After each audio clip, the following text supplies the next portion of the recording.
as I mentioned, a lot of people in this sector look up to your governance.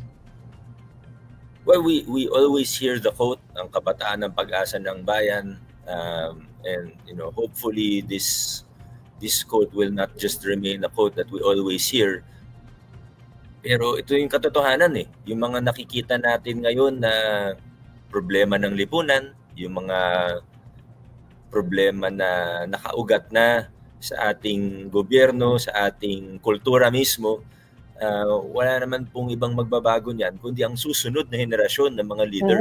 So, even the younger generations, the generations that are still in school now, wala naman ibang paraan para sa tunay at malalim na pagbabago. Oo, kami bilang mga leader ngayon, as a millennial, as someone who holds office now, someone who's in position now, of course I can do my part, and I would like to think that I've been helping to introduce big changes where I am now.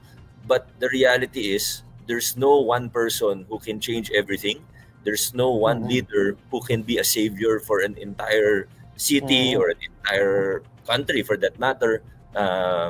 Kailangan talaga yung pagbabago, para kailangan mag-build ng momentum, kailangan na magkaroon ng critical mass. Unti-unti yan ang mangyayari, itong long-term changes that we want to see in our country. So it's really the youth. Of course, not to say that old people cannot contribute. Kahit sino 100 years old, marami pa rin naman kaya ambag. Pero sa isang banda, ito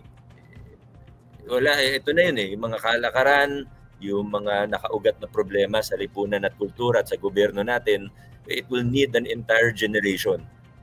Probably not my generation even, but it will really be the next generation that we will see will really change the landscape in the Philippines.